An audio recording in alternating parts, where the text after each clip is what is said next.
Hello दोस्तों, नमस्कार। Exemplar में आपका स्वागत है। आज हम उत्तराखंड लोक सेवा आयोग द्वारा आयोजित की जाने वाली लोअर और अपर पीसीएस प्री एग्ज़ाम के तहत भूगोल विषय के एमसीक्यूज़ लेके आए हैं। चलिए शुरू करते हैं आज का वीडियो।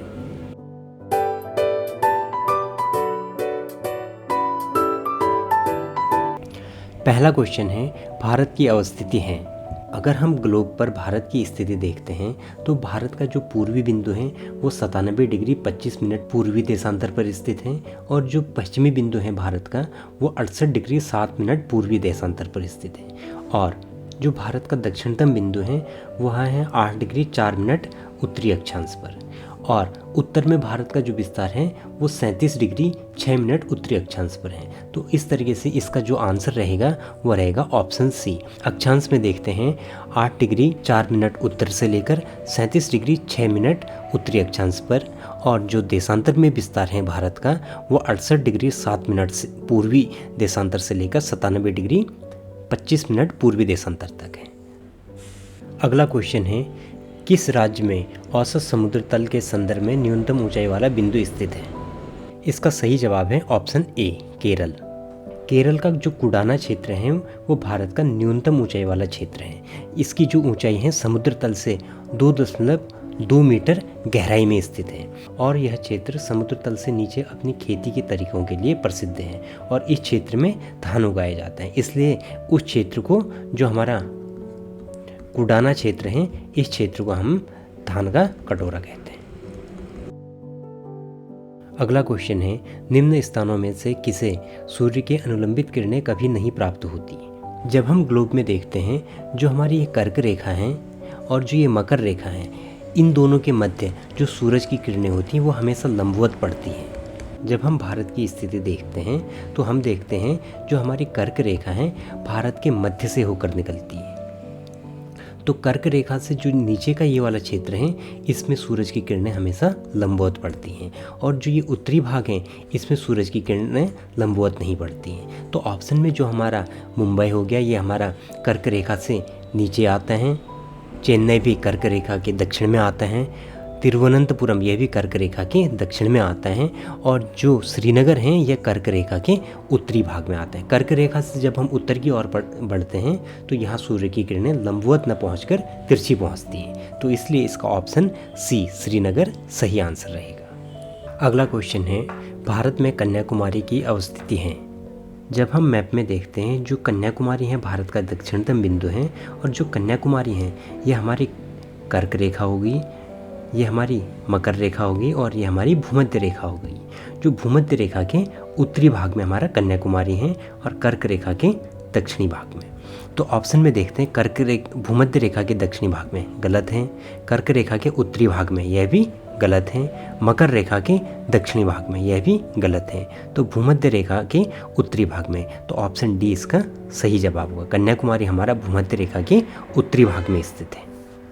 अगला क्वेश्चन है, 9 डिग्री चैनल अवस्थित है। जो ये 9 डिग्री चैनल है यह हमारा मिनिकॉय और लक्षद्वीप के कवरत्ती नामक द्वीप के मध्य में पड़ता है। और जो 8 डिग्री चैनल है ये मिनिकॉय और मालदीव के मध्य में है। तो इसका आंसर हमारा रहेगा ऑप्शन ए, कवरत्ती और मिनिकॉय के बीच में 9 डिग्री चैनल पड़ता है और मालदीव और मिनिकॉय के बीच में 8 डिग्री चैनल पड़ता है। और जो हमारा 10 डिग्री चैनल है यह पड़ता है हमारा कार निकोबार और लिटिल अंडमान के बीच में। अगला क्वेश्चन है, भारत का सुदूरस्थ दक्षिणी बिंदु है। जब हम मैप में देखते हैं, जो भारत का सबसे पूर्वी बिंदु है वह है किबुथी, जो अरुणाचल में स्थित है। और पश्चिमी भारत का अंतिम बिंदु है गुहारमोती, जो गुजरात में स्थित है। और भारत का सबसे उत्तरी बिंदु है इंदिराकौल, जो जम्मू कश्मीर में है। और सबसे दक्षिणी बिंदु है तमिलनाडु में कन्याकुमारी। भारत का जो सबसे दक्षिणतम बिंदु है वह है इंदिरा पॉइंट, जो अंडमान निकोबार द्वीप समूह में है, जिसे पिग्मेलियन पॉइंट नाम से भी जाना जाता है। तो इसका सही जवाब है ऑप्शन बी, इंदिरा पॉइंट। अगला क्वेश्चन है, भारत के प्रादेशिक जल क्षेत्र का विस्तार है। विश्व में जितने भी देश हैं उन सभी का समुद्र तट से 12 नॉटिकल माइल्स की दूरी जो रहती है वह उनका प्रादेशिक क्षेत्र कहलाता है। तो भारत का जो प्रादेशिक क्षेत्र हैं 12 नॉटिकल मील्स हैं, इनकी समुद्र तट से 12 समुद्री मील की दूरी, ये इसका प्रादेशिक क्षेत्र है। इसमें भारत का अपना संपूर्ण अधिकार रहता है। तो इसलिए इसका ऑप्शन सी 12 नॉटिकल माइल्स या 12 समुद्री मील इसका सही जवाब रहेगा। अगला क्वेश्चन है, निम्नलिखित राज्य में से कौन एक राज्य 3 तरफ से बांग्लादेश से घिरा हुआ है? ये हमारे उत्तर भारत के राज्य हैं और ये वाला क्षेत्र हम बांग्लादेश का क्षेत्र है, और बांग्लादेश से जो तीनों ओर से घिरा हुआ क्षेत्र है वह है त्रिपुरा। ऑप्शन बी इसका सही जवाब रहेगा। त्रिपुरा बांग्लादेश से तीनों तरफ से घिरा हुआ है, और जो मिजोरम है यह कुछ क्षेत्र बांग्लादेश से लगा हुआ है, और बाकी जो ये वाला क्षेत्र है ये क्षेत्र म्यांमार से लगा हुआ है। अगला क्वेश्चन है, भारत के निम्न राज्यों में से कौन देश के सभी 4 भौतिक प्रदेशों का प्रतिनिधित्व करता है? जो ये 4 भौतिक प्रदेशों की बात कर रहे हैं, जिसमें पहाड़, मैदान, प्रायद्वीप और तटीय मैदानों की बात कर रहे हैं। तो ऐसा राज्य बताना है जिसमें पहाड़ भी हों, मैदान भी हो, प्रायद्वीपीय भाग भी हो और तटीय मैदान भी है। तो वह राज्य पश्चिम बंगाल। ऑप्शन सी इसका सही जवाब रहेगा। जो पश्चिम बंगाल का पहाड़ी क्षेत्र आता है वो दार्जिलिंग ज़िले में आता है, और जो मैदानी क्षेत्र आता है वो गंगा का मैदानी भाग आता है। जो प्रायद्वीपीय भाग आता है, प्रायद्वीपीय भाग में बर्धमान जिला आता है, और जो तटीय मैदान है, तटीय मैदान में कोलकाता और गंगा सागर नामक जिले आते हैं। तो ये 4 के 4 भौगोलिक प्रदेश केवल पश्चिम बंगाल में स्थित है। अगला क्वेश्चन है, यदि अरुणाचल प्रदेश में सूर्योदय का समय प्रातः 5 बजे है तो सौराष्ट्र में सूर्योदय का संभावित समय क्या होगा? यह भारत का सबसे पूर्वी भाग है और ये सबसे पश्चिमी भाग है। पूर्वी भाग में अरुणाचल में 5 बजे सूर्योदय होता है, और हमारा सौराष्ट्र गुजरात में यह सूर्योदय कितने बजे होगा यह बताना है।